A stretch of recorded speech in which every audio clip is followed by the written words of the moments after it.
오늘 말씀은 사도행전 17장 1절에서 9절까지 말씀입니다. 저는 오늘 예수가 곧 그리스도라는 제목으로 말씀을 전하려고 합니다. 오늘 말씀을 통해서 예수가 그리스도라는 복음을 믿는 사람과 믿지 않는 사람의 모습이 어떻게 차이가 나는지에 관해서 좀 말씀드리려고 해요. 이 세상에는 두 종류의 사람이 있습니다. 라는 식으로 많은 이야기를 하죠. 그래서 대표적으로 탕수육 먹을 때 부먹과 찍먹이 있습니다. 여러분들은 어느 쪽이십니까? 뭐 중간은 없죠. 반은 부어 먹고 반은 찍어 먹고 이럴 수는 없기 때문에 하나로 결정되게 돼 있어요. 그러니까 어떤 치약을 끝에서부터 짜는 사람과 중간에서부터 그냥 짜시는 분들 있죠. 그래서 사람은 어떤 식으로든 간에 이렇게 둘 중에 하나로 구분이 되게 되어 있습니다. 그러니까 우리도 사실 어떤 기준을 정하면 구분이 자연스럽게 돼요. 그래서 우리도 예수를 믿느냐 믿지 않느냐로 구분이 됩니다. 그러니까 이 세상 사람들은 두 종류의 사람으로 구분이 되죠. 세상에는 딱 두 종류의 사람이 있습니다. 예수를 믿는 사람과 믿지 않는 사람. 여러분들은 어떤 종류의 사람이십니까? 당연히 예수를 믿는 사람이시리라 믿습니다. 예수를 나의 구원자, 나의 그리스도로 믿고 살아가시기를 주의 이름으로 축복합니다. 근데 바울과 일행들이 지금 복음을 전하고 있어요. 전도여행, 선교여행이라고 이름을 붙이죠. 1차 끝났고 2차를 하고 있습니다. 그런데 바울도 복음을 전하면 복음을 듣는 사람도 두 종류로 갈라집니다. 당연히 복음을 듣고 믿는 사람과 복음을 듣고도 믿지 않는 사람 또는 듣지 않는 사람으로 갈라져요. 오늘 본문은 바울 일행이 데살로니가에 도착해서 복음을 전합니다. 데살로니가에서 복음을 전했을 때 그 전한 복음을 들은 사람 중에 믿는 사람과 믿지 않는 사람이 나옵니다. 어느 지역을 가도 전부 다 안 믿더라 라는 지역도 없고요. 전부 다 믿더라 하는 지역도 없습니다. 항상 믿는 사람과 믿지 않는 사람으로 갈라져요. 그리고 그 복음을 듣고 믿는 사람과 믿지 않는 사람들이 어떻게 다른 삶의 모양을 갖추게 되는가가 오늘 본문은 굉장히 노골적으로 잘 보여줍니다. 오늘 우리 이 말씀을 통해서 복음을 듣고 믿는 자의 모습, 그 모습을 본받아 우리도 날마다 믿음의 길을 걸어가기를 소망합니다. 복음을 듣지 않는 사람들이 보여주는 모습을 통해서 내가 말씀을 듣고 예수를 그리스도라고 믿는 이 믿음이 약해질 때마다 내 안에 이런 모습이 나오겠구나. 믿지 않는 세상 사람들이 결국 이런 삶을 살 수밖에 없구나. 우리는 깨닫게 될 겁니다. 그래서 그런 모습들을 볼 때마다 내 안에 그런 모습이 있을 때 회개하고 돌이키고요. 또 세상에 그런 사람들을 볼 때마다 불쌍히 여기고 기도해 주시고 복음을 전하며 살아가기를 소망합니다. 오늘 이 말씀을 듣는 저 여러분들 듣고 믿음으로 나아가시길 주의 이름으로 축복합니다. 바울은 지금 빌립보를 지나서 이제 데살로니가로 가고 있습니다. 빌립보의 사역은 굉장히 특이한 사역이었다고 말씀드렸어요. 보통의 사역들은 항상 큰 도시에 가면 유대인이 10명에서 12명, 유대인 성인 남자가 10명에서 12명만 모이면 회당을 지을 수 있고 지어야 돼요. 의무입니다. 그러니까 회당이 있어요. 웬만하면 어느 정도 규모 있는 도시에 가면 회당이 있습니다. 유대인들의 슬픈 역사죠. 나라가 바벨론에서 멸망했고 그리고 그때부터 흩어지기 시작해서 지금 이 소위 지중해 연안에 전부 다 흩어져 지내고 있어요. 어디를 가도 유대인 10명 이상 있는 10명 이상 정도 모여 있지 않은 도시가 없어요. 가면 무조건 있습니다. 그러면 바울도 유대인이기 때문에 의무예요. 그 지역에 가면 그 지역에 있는 회당에 가서 안식일을 지키는 게 어차피 의무예요. 그러니까 어떡합니까? 유대인의 의무를 지킬 겸 유대인으로서 오신 메시아 예수 그리스도를 전하러 회당으로 가는 거예요. 그게 바울이 세웠던 전도의 전략입니다. 전도의 방법이고요. 늘 거의 그런 방식으로 해왔어요. 그리고 그걸 시작으로 이제 유대인들 또 그리고 유대교로 개종했던 이방인 헬라인들 이렇게 해서 점점 복음을 퍼쳐가는 게 바울이 늘 쓰던 방식인데 빌립보에서는 유독 그 방법이 통하지 않았어요. 통할 수가 없었던 게 우선 회당이 없었다고 말씀드렸죠. 회당이 없어서 기도처만 있어요.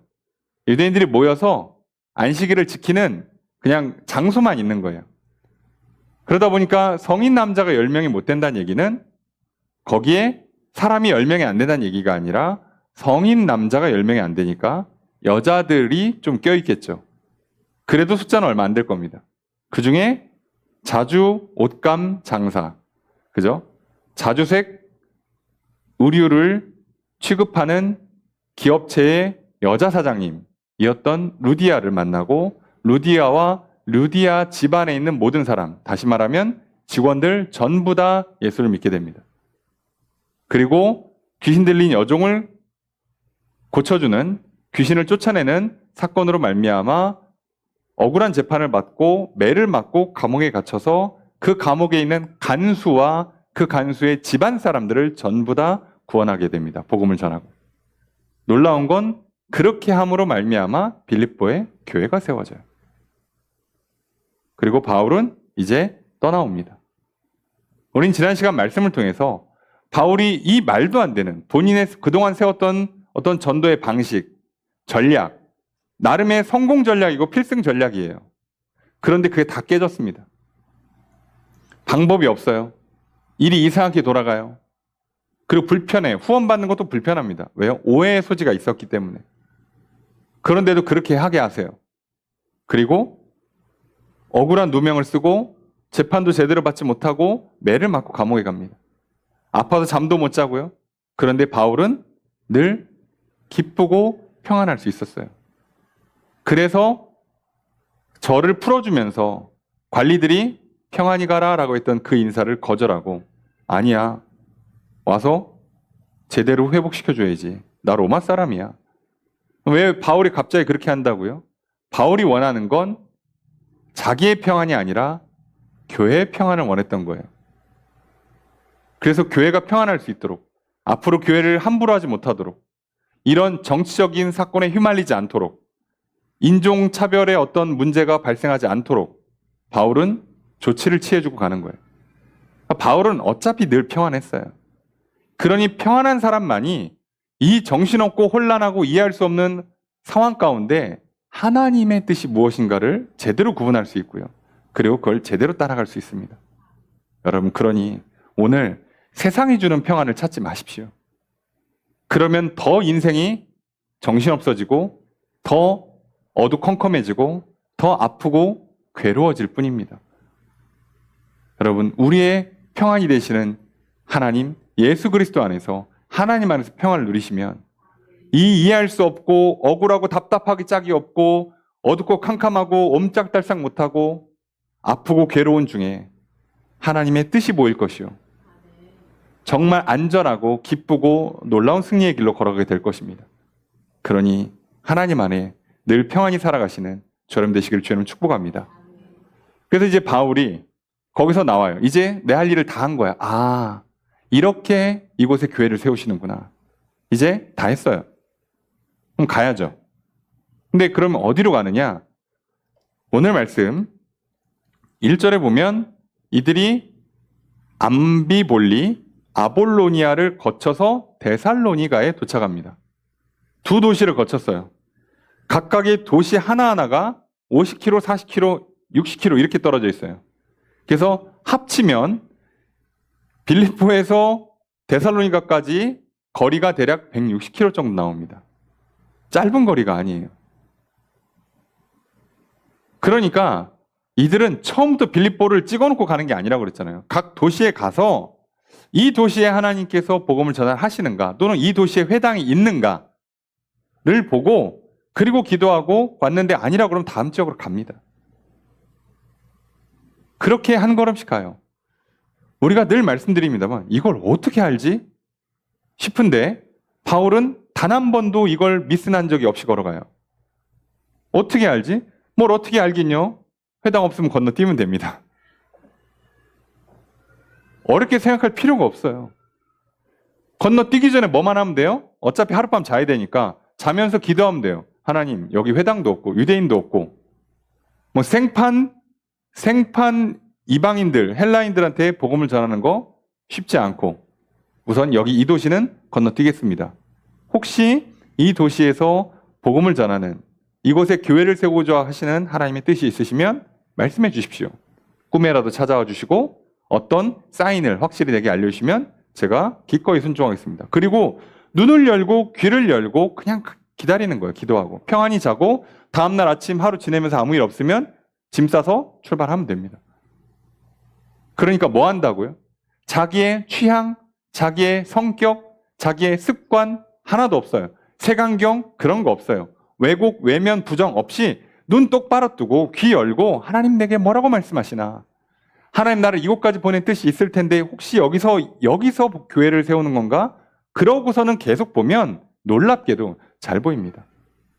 이건 정신수양이 아니라 무슨 어떤 그 굉장한 노하우가 아니라 오로지 믿음이에요.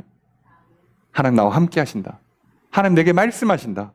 하나님 나를 향한 분명한 계획을 갖고 계신다. 라고 믿는 사람은 이렇게 할 수 있어요. 그래서 뒤도 돌아보지 않고 암비볼리 패스, 아볼로니아 패스합니다. 그리고 데살로니가에 왔어요. 근데 여기인 거예요. 자, 이 과정이 여러분 너무 이상하다 생각하시면 바울만 특이한 거 아닙니까, 목사님? 그렇게 생각하고 싶으시면 창세기의 아브라함이 어떻게 본토 친척 자기 고향집을 떠나서 그래서 헤브론 지역까지 왔는지를 보세요. 잘 보면 어떻게 돼 있습니까? 강 따라 옵니다. 사람 사는 데가 그 동네니까. 강 따라서 지금의 이제 이스라엘 지역까지 넘어올 때 여기 사람 살만하다 싶으면 어떻게 한다고요? 제단 쌓고 제사 드려요. 그리고 하나님 응답하면 정착, 안 하면 이동. 이걸 얼마를 했을까요? 정확하게 나오지 않아서 모릅니다만 학자들이 아무리 짧게 잡아도 6개월, 길게 잡으면 3년 봅니다. 계속 한 거예요, 계속 그거를. 그리고 지금의 가나안 지역에 들어왔을 때 이 땅이다라는 것을 아브라함이 알았다 그랬어요. 요 지역이구나. 이제 이 경계, 요 섹터 안에서 이제 내가 정착하는구나를 알았는데 거기에 속 키우고 양 키울 데가 없어서 속 키우고 양 키우기 좋은 곳으로 조금 더 이동을 합니다. 이동을 해서 여기다 싶었는데 지역 사람들의 텃세에 밀려가지고 이동한 게 헤브론 산지예요. 이겁니다. 그래서 아무 문제 없이 하나님이 인도하시는 그 땅으로 갑니다. 바울 똑같습니다. 어떻게 하냐고요? 모르죠. 여러분, 대학은 어디로 갈까요? 직장은 어디로 갈까요? 친구는 누굴 사귈까요? 배우자는 어디 있는 걸까요? 내 자녀는 이 과정을 또 이제 어떻게 반복시켜야 될까요? 초, 중, 고와 대학과 취업과 결혼을 어떻게 내가 도와줘야 될까요? 아무것도 아실 필요가 없습니다. 알면 알수록 그리고 여러분이 통제할수록 더 괴로워질 겁니다. 그러니 믿으십시오. 하나님, 나를 이 땅에 창조하기 전에 만세 전부터 계획을 갖고 계시다. 하나님 나를 사랑하시고 나를 인도하시고 보호하신다. 그러면 이제 그걸 내가 믿고 살아가시면 되고요. 그리고 눈 똑바로 뜨시고 귀 여시고 그리고 나아가시면 돼요. 오늘 그렇게 믿는 사람들이 보여주는 모습이 오늘 본문에 나옵니다. 안 보이겠지만 두 단어로 설명이 끝나서 그래요. 그리고 그렇게 안 믿는 사람들은 어떻게 가는가가 또 나오죠. 그러면 믿는 사람들, 그러면 내가 그렇게 믿고 살면 이제 나는 어떻게 하면 돼요? 내 자녀도 그렇게 하면 됩니다. 그거면 끝입니다. 그러면 이제 왜 데살로니가냐? 몰라요. 갔던 갔더니 바울과 그 일행들은 여기구나를 알아요. 그리고 거기서 회당에 들어갑니다. 자, 회당에 들어가요. 회당이 있다는 얘기죠. 앞에 두 도시에 회당이 없었더냐? 그것까지는 확인이 안 돼요. 그래도 그 당시에 어지간한 큰 도시들은 웬만하면 회당이 있습니다. 그럼에도 거기에는 안 갔어요. 자, 그러면 회당에 가서 어떻게 하느냐? 2절 말씀 함께 읽습니다. 시작.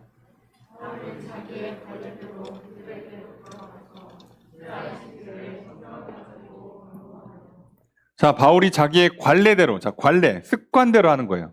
늘 익숙한 그 방식, 자기의 전도 전략, 1차 전도 여행을 성공시켰던 그 성공 전략을 그대로 씁니다.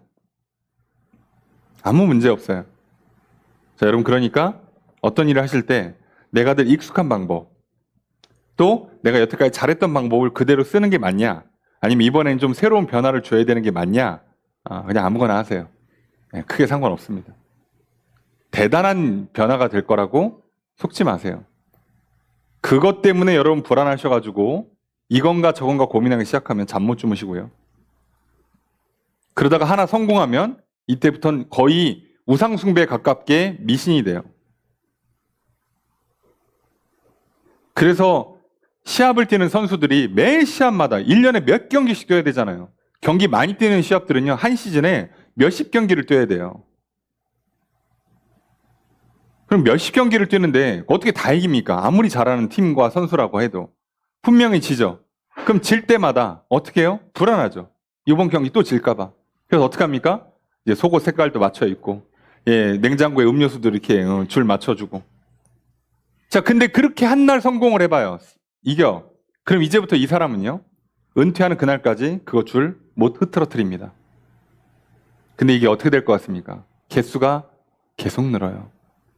개수가. 사람 죽습니다, 이거 하면. 저들은 그렇게 해서 돈이라도 벌지. 예? 우리 인생 살면서 무슨 이득이 있다고 그 짓을 합니까?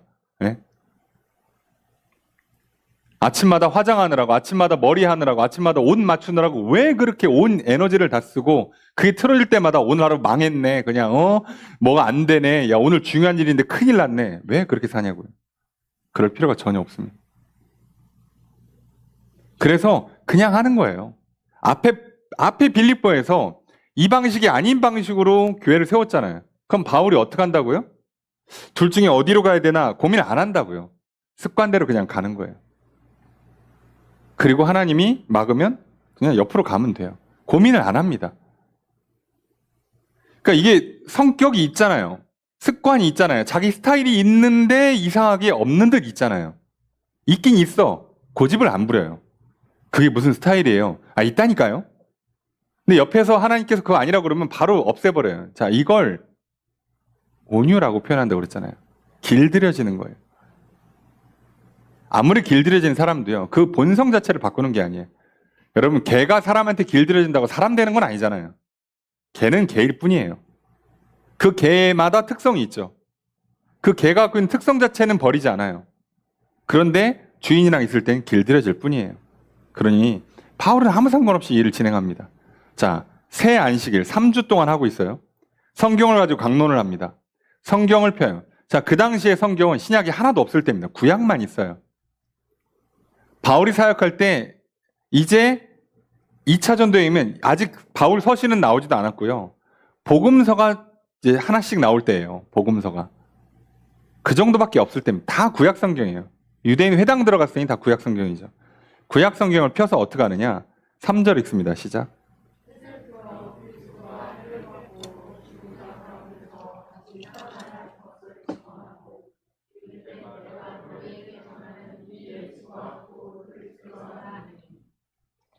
자, 바울은 어렵게 복음 안 전해요. 구약에 나와 있는 모든 구절들이 말하는 그 메시아, 그리스도 전부 다 예수란 얘기를 하는 겁니다.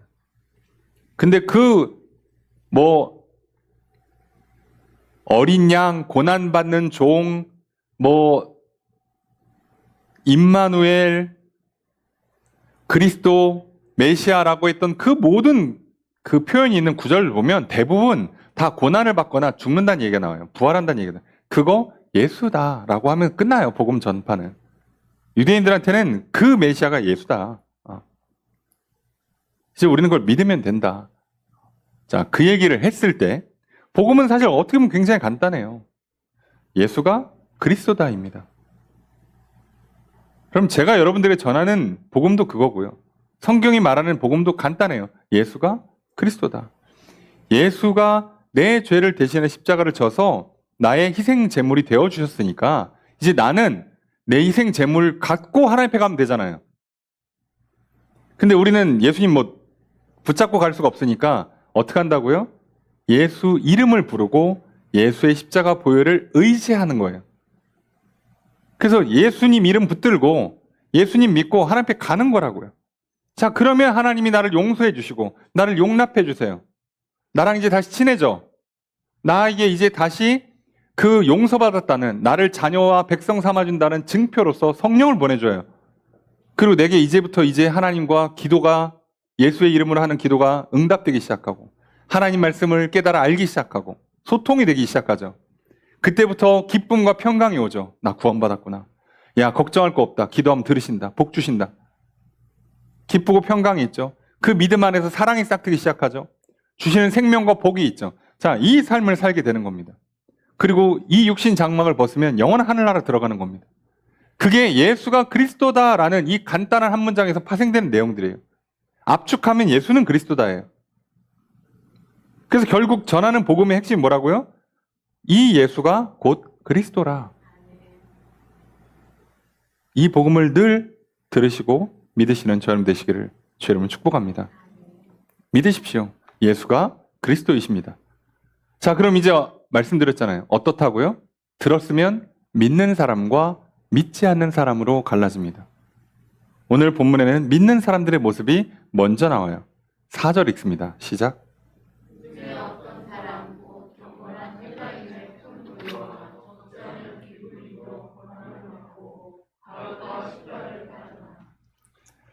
자, 이게 믿는 사람들. 자, 4절에 보니까 그 중에 어떤 사람, 곧 경건한 헬라인. 경건한 헬라인. 경건한 헬라인은 헬라 사람, 이방 사람인데 뭐 했다고요? 유대교로 개종했다는 뜻입니다. 자, 그리고 그 사람들의 큰 무리가 있고요. 또 적지 않은 귀부인. 그러니까 경건한 헬라인이 뭐 30명이면 한 적지 않은 귀부인, 그러니까 귀부인은 한 대여섯 명 됐겠죠. 굳이 이제 사람의 숫자를 이렇게 표현한 것 뿐이니까. 귀부인이라 그러면 고위 관료의 아내 되는 사람들 중에 개종한 사람들이 있다는 얘기예요. 남편은 안 믿어, 아직. 근데 사모님들만 지금 믿고 계시는 거예요. 자, 이 사람들이 권함을 받고 바울과 실라를 따라요. 자, 잘 보시면 믿는다는 얘기가 없죠. 그죠? 그리고 유대인들, 안 믿는 사람, 안 믿고 거절한 사람들 얘기로 5절에 넘어가니까. 그러면 4절에 이 표현이 복음을 듣고 믿었다는 것에 대한 다른 표현인 거예요. 근데 단어가 딱 두 개 나옵니다. 권함을 받다, 그 다음에 따른다예요. 이게 무슨 뜻인지 잘 이해가 안 되시죠? 우리가 잘 안 쓰는 표현이죠, 오늘날. 그래서 권함을 받다라고 할 때 이 권함을 받는다의 헬라어가 페이도라는 단어의 부정과거 수동태예요. 어렵게 쓸 게 없이 그냥 과거 수동태형이라고 이해하시면 돼요. 그래서 페이도의 원래 뜻이 믿다, 신뢰하다, 설득하다, 납득하다인데 과거 수동태예요. 그러니까 그렇게 되어버린 상태가 된 겁니다. 그래서 어떻게 됐다고요? 신뢰하게 되었다. 설득 당했다. 믿을만 하다고 받아들였다. 이렇게 되는 겁니다. 그래서 이걸 보통 성경에서는 믿는다고 번역을 많이 해요. 그래서. 근데 여기서는 이제 믿는다고 번역을 하면 좀 틀어지니까 정확하게 번역을 하려고 권함을 받는다라고 번역을 해요.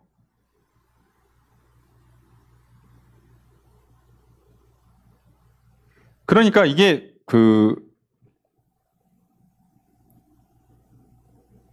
바울이 전한 복음, 구약 성경을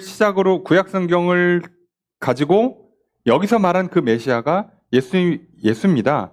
이 예수가 메시아이기 때문에 이제 예수의 십자가는 나의 죄를 대신 대속하는 희생제사고, 나는 그 예수를 믿고 의지해서 성소를 앞에 하나님 앞에 담대히 나아가면 됩니다. 했더니 사람들이 뭐라고요? 설득당한 거예요.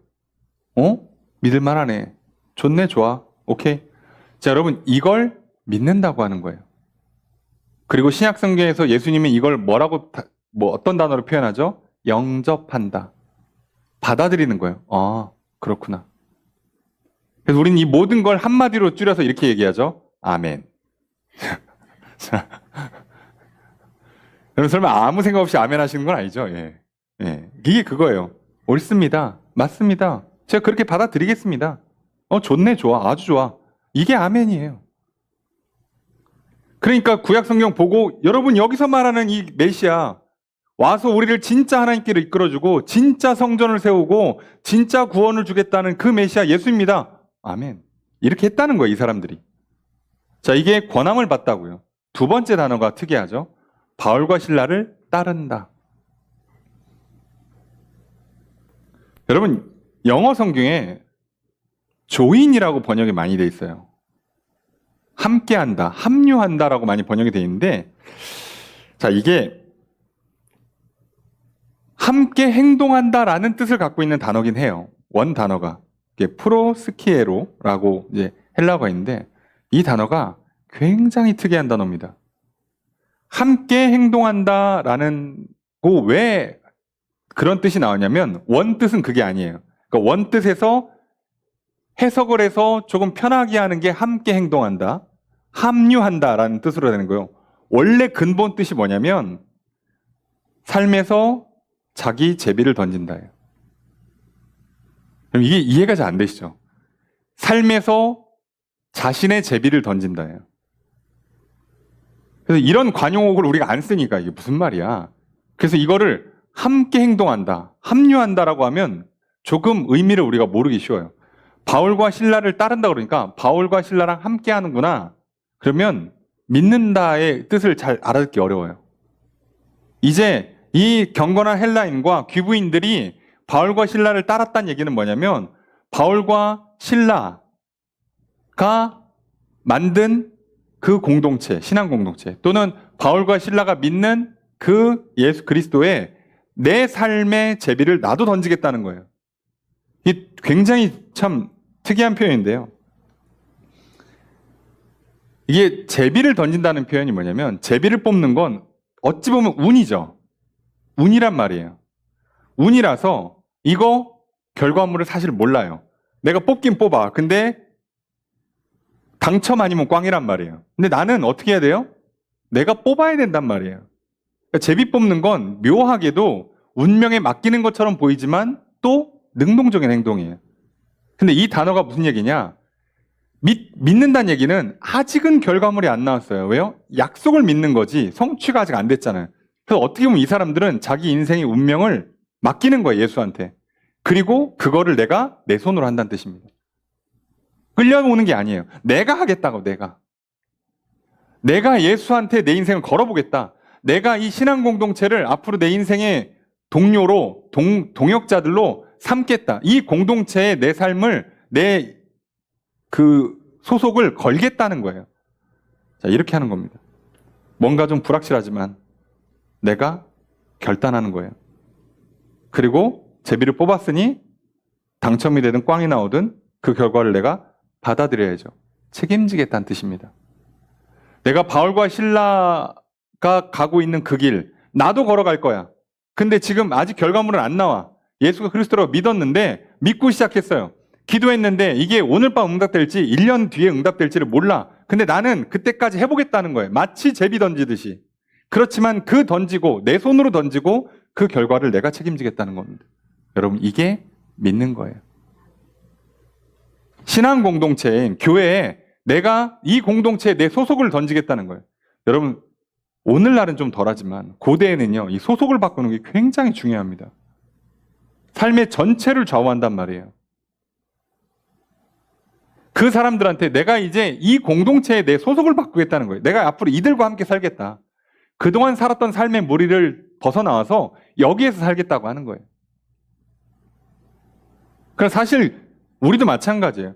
바울과 신라를 따른다, 예수를 따른다, 뭐 목회자와 성도들을 따른다는 얘기는 뭐겠어요? 이 신앙 공동체인 우리 이 유성 주님의 교회를 나의 공동체로 삼겠다는 거예요. 그럼 그동안 내가 맨날 심심할 때마다 놀고 먹고 야 친구야 뭐하냐 하던 그룹에서 빠져나오겠다는 뜻이에요. 교회 잘 다니다가 힘들면 야 친구야 뭐하냐 야 그래 나도 좀 껴줘 야 거기 너네 잘 모여있어? 나도 갈게. 이거는 따르는 게 아니에요. 여러분 속지 마세요. 따르는 걸 자꾸 한국 사람들은 굉장히 무슨 유교 스타일처럼 가르침을 따르는 것만 이해해요. 아니요. 소속을 바꾸는 거예요. 소속을. 착각하지 마세요. 여러분. 그냥 기도문 몇 개 따라하면서 내가 예수 잘 따라가고 있다고 속으시면 큰일 납니다. 소속이 바뀌셔야 돼요. 그럼 내가 다른 나라로 이민 갔다 칩시다. 그들의 언어, 그들의 문화, 그들의 법률을 그대로 따라가야 돼요. 왜요? 이제 내 소속이 바뀌었잖아요. 내가 미국으로 이민 간 다음에 한국인처럼 살면 어떻게 해? 어디 꼬맹이가 지나가서 아이고 이쁘다 머리 쓰다 놓고 엉덩이 툭툭 치면 이제 이거 이렇게 됩니다. 미국에서 그렇게 하시면 안 되죠. 네.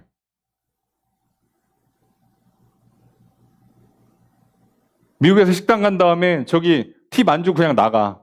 야 한국에서는 팁 안 줬는데? 자 그럼 큰일 납니다. 네. 그럼 종업원이 테이블 없습니다. 그렇게 해요. 그럼 일본 같은 데 가서, 예? 가서 저기 반찬 리필한 다음에 돈 안 내고 가면 고소고발 당하죠. 한국에서는 반찬 무료로 리필해 주는데, 아니에요. 그 접시 하나 새로 나오면 다 돈 내야 돼요.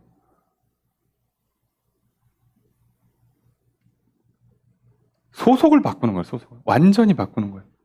놀랍게도 이 사람들이요. 딱 3주 만에 이걸 했다고요. 딱 3주 만에.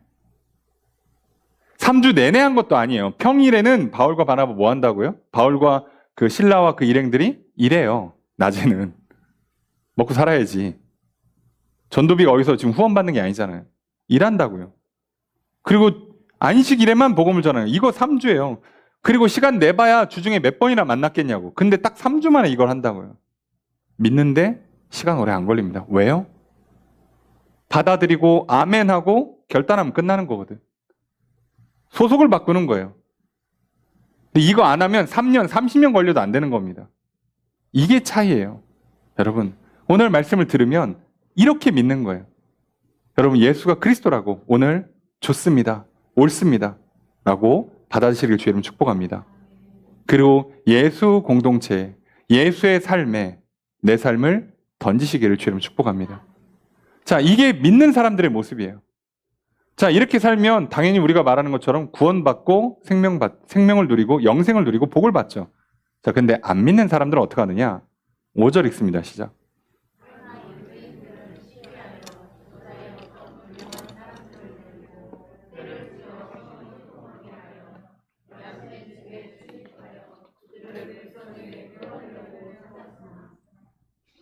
자, 복음을 듣고도 안 받아들이는 사람들, 믿지 않는 사람들, 자기의 삶을 예수에게 또 신앙 공동체에 던지지 않는 사람들, 그렇게 결단하지 않는 사람들은 바로 반대로 뭐를 하냐?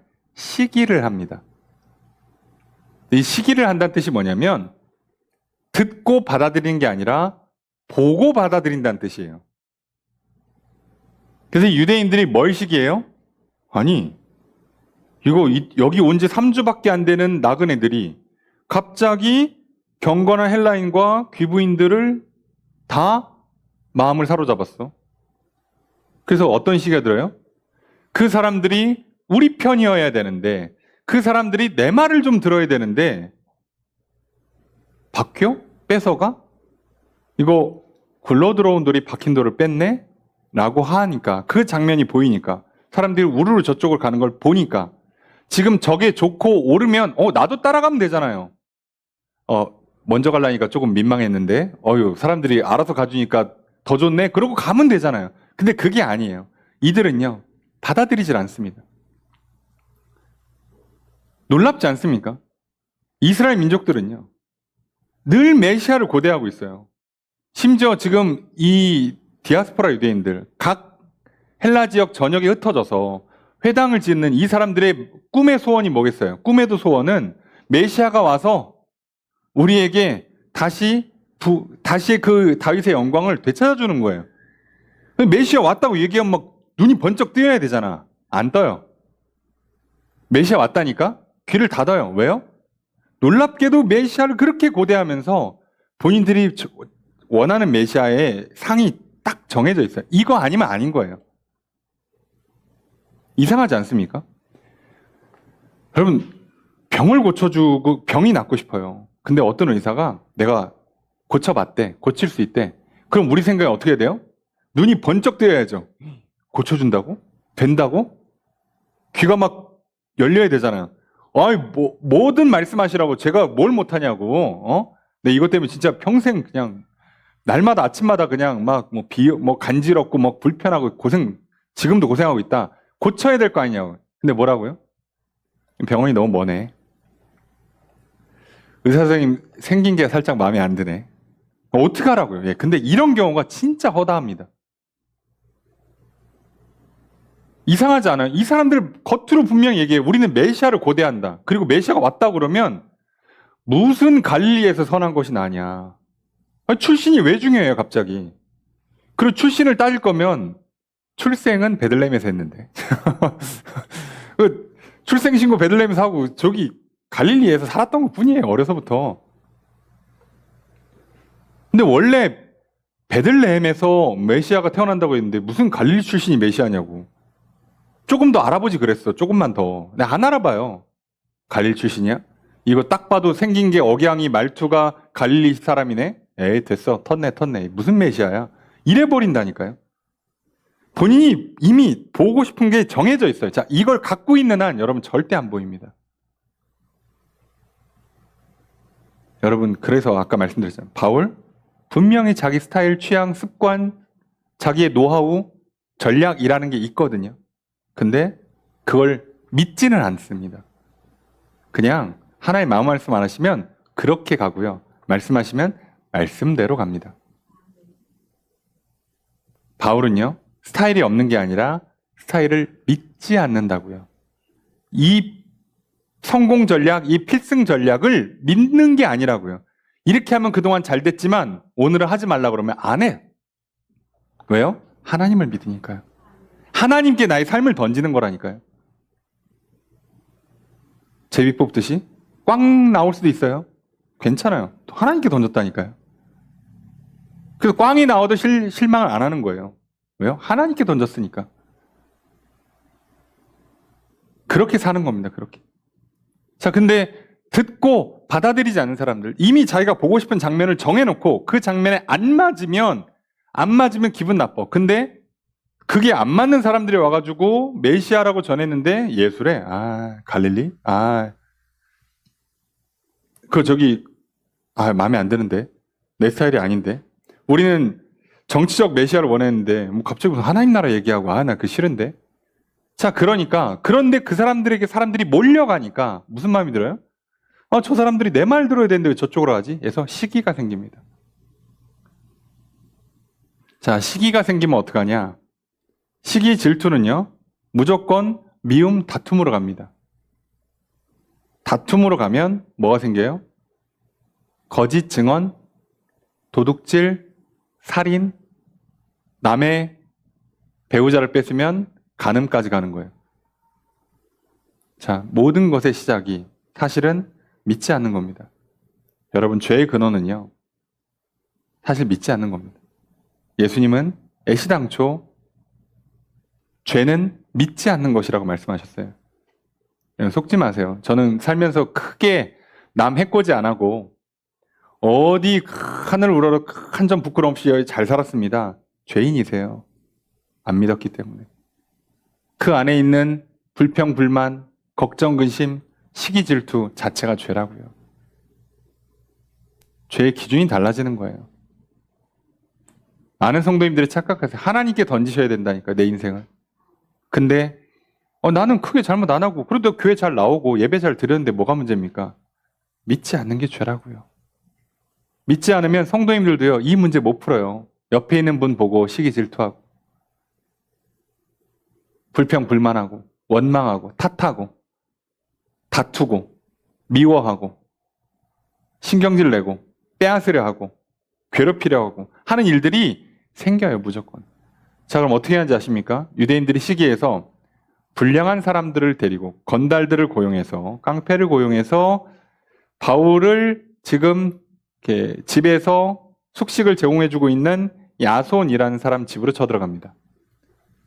근데 이게 참 뭐 하나님의 어떤 섭리가 있는지 바울과 그 일행들이 그 집에 없었어요. 뭐 일하러 간 건지 기도하러 가신 건지 몰라요. 자, 그래서 어떻게 하냐? 야손과 그 집안 사람들을 끌고 갑니다. 이상하지 않아요?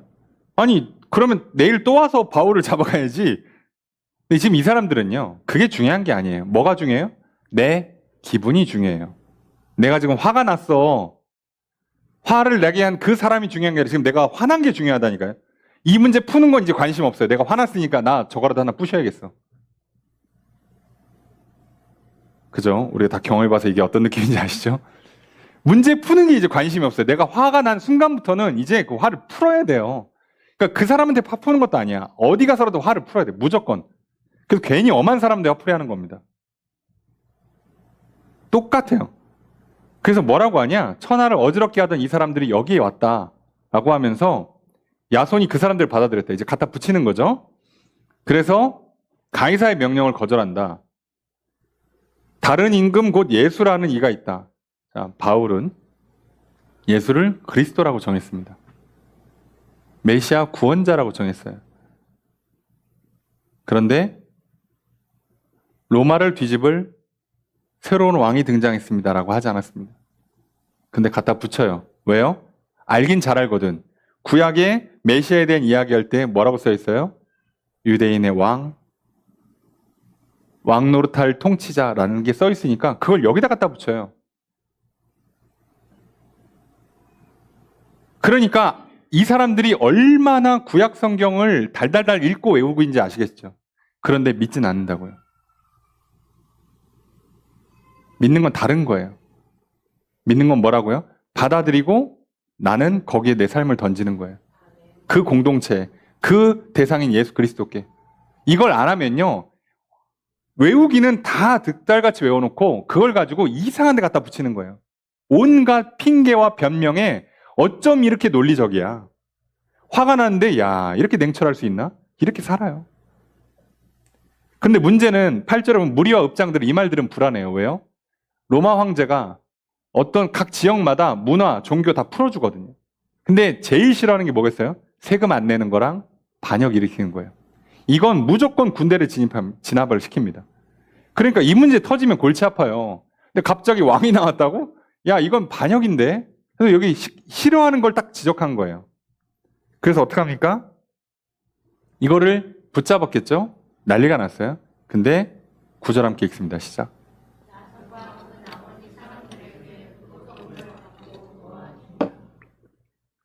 여기 그러면 우리 생각에는 어디 잡아다가 채찍질이라도 좀 할 것 같은데 그렇게 안 하고 보석금을 받고 놓아줬다고 돼 있어요. 돈이면 되는구나. 보석금이 그 뜻이 아니에요. 그래서 이게 번역이 조금 아쉬운 건데 이게 보석금이 무슨 얘기냐면 이 보석금은 그 보라고 번역된 게 히카논인데요. 이거는 그 충분한 보상이라는 뜻을 갖고 있어요. 그러면 왕이 되겠다는 사람을 전하는 그 바울을 자기 집에 데려다 온 야손과 그 식구들을 붙잡아 놓고 뭔가를 받은 다음에 풀어줬어요. 그럼 이게 돈으로 풀었을까요? 돈으로 풀지 않았죠. 이건 돈으로 풀 수 있는 내용이 아니잖아요. 그래서 잘 보시면 바로 우리 뒤에 보면 바울과 바나바가 이 사건 이후로 바로 데살로니가를 떠납니다. 그럼 여기서 눈치챌 수 있죠. 여기서 이들에게 석방 조건으로 낸 충분한 거래가 뭐겠어요? 바울과 그 일행이 다시는 이 지역에 발붙이지 못하게 한다입니다. 발붙이지 못하게 한다. 이게 왜 그러냐면, 이게 왜 이런 문제가 생기냐면, 나중에 바울이 데살로니가에 편지를 보내요. 여기 교회가 세워지니까. 3주 만에 이 많은 사람들 때문에 교회는 세워졌어요. 나중에 바울이 데살로니가에 편지를 보내는데 뭐라고 보내냐? 데살로니가전서 2장 17절 18절 말씀에 형제들아 우리가 잠시 너희를 떠나는 것은 얼굴이요 마음은 아니니 너희 얼굴 보기를 열정으로 더욱 힘썼노라. 그러나 나 바울은 한 번, 두 번 너희에게 가고자 하였으나 사단이 우리를 막았도다. 바울은 다시 방문하고 싶어 했어요. 2차례 시도를 했는데 번번이 막힙니다. 왜요? 사단이 막았어요. 이 사단이 누구예요? 무리와 업장들이죠. 들어가는 순간 누가 죽어요? 야손과 그 식구들이 죽습니다. 그래서 못 가요, 바울이. 바울은 데살로니가를 딱 3주 갑니다. 더 놀라운 건 그 3주 만에 교회를 세웠어요. 그럼 바울은 생각해보세요. 160km를 와가지고 3주밖에 없고 다시는 못 가. 내가 억울해서라도 열받아서라도 한번 들어가야 될 것 같잖아요. 안 합니다. 왜요? 교회를 세우는 게 목적이잖아. 세웠으면 됐죠. 그럼 나 말고 다른 사람 보내면 돼요. 신경 쓰지 않습니다. 그런데 유대인들을 지금 어떻게 한다고요? 시기했죠. 근데 여기서만 시기하냐? 각 지역에 있는 유대인들이요. 매번 시기했습니다. 우리 1차 전도여행 때 보세요. 사도행전 13장에 보면 비시디아 안디옥에서 사건이 일어나죠. 사도행전 13장 44, 45절에 그 다음 안식일에는 온 시민이 거의 다 하나님의 말씀을 듣고자 하여 모이니 유대인들이 그 무리를 보고 시기가 가득하여 바울이 말한 것을 반박하고 비방했다. 여기도 뭐라고요? 보고 시기했다고 돼 있죠. 그 다음에 이고니온에서 똑같이 일어나요. 사도행전 14장에 1절, 7절까지 그 사역 중에 1절, 2절에 뭐라고 돼 있습니까? 이고니온에서 두 사도가 함께 유대인의 회당에 들어가 말하니 유대와 헬라의 허다한 무리가 믿더라. 그러나 순종하지 아니하는, 믿고 따르지 않았다는 얘기잖아요. 순종하지 아니하는 유대인들이 이방인들의 마음을 선동하여 형제들에게 악감을 품게 했다. 악감정을 갖도록 선동을 했어요. 그리고 루스드라에서는 돌로 쳐서 사실상 죽은 줄 알았는데 다시 살아났죠. 그래서 복음을 듣지 않으면, 믿음을 갖지 않으면요, 여러분 이 시기 자체를 다스릴 수가 없어요. 고린도전서 3장 3절에 너희는 아직도 육신에 속한 자로다. 너희 가운데 시기와 분쟁이 있으니 어찌 육신에 속하여 사람을 따라 행함이 아니리요. 이건 아직 육신으로 살고 있다고요. 영으로 살고 있는 게 아니에요. 믿고 구원받았다는 얘기 아니라고요. 고린도전서 13장 4절 뭐라고 되어 있습니까? 사랑은 오래 참고 사랑은 온유하며 시기하지 아니하며 라고 되어 있어요.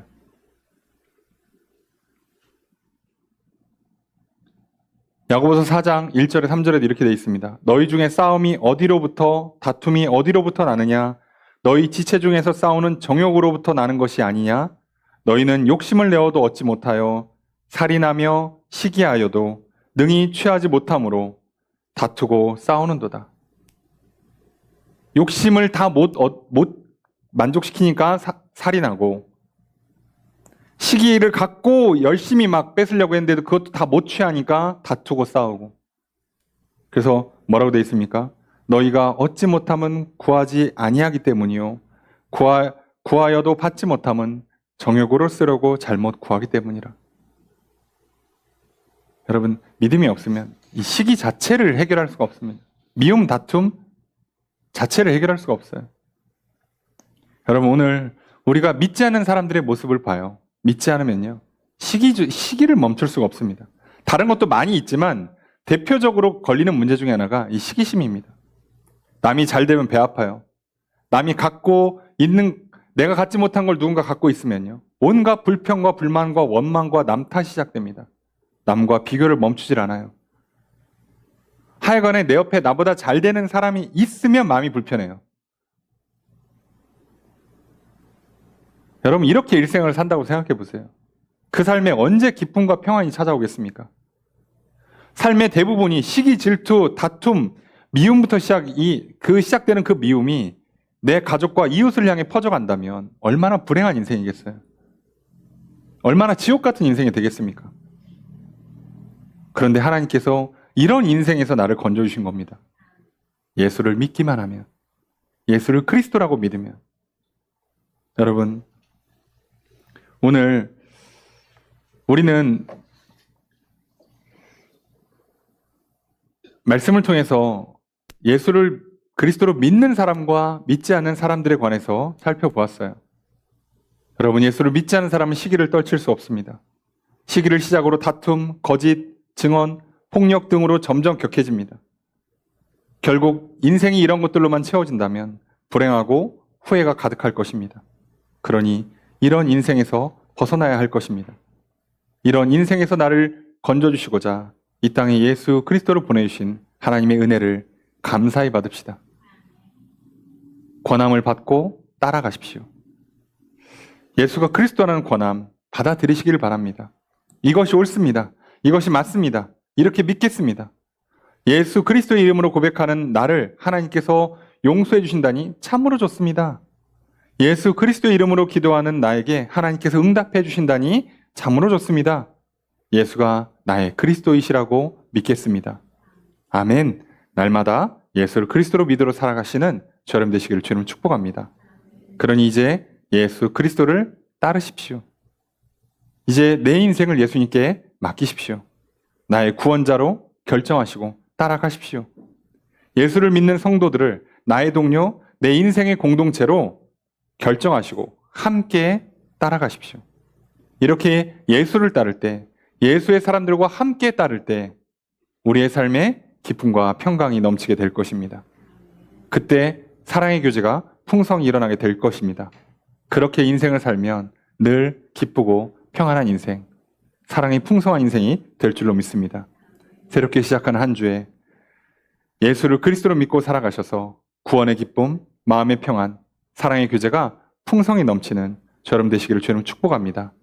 그 삶을 살아가시고요. 그렇게 하지 못하는 저들을 향해 기도해 주시고 복음을 전하며 살아가시는 저럼 되시길 바랍니다. 늘 예수를 그리스도로 믿는 믿음 안에 늘 승리하시고 늘 구원과 기쁨과 평강이 넘치는 저럼 되시기를 다시 한번 주의 이름으로 축복합니다.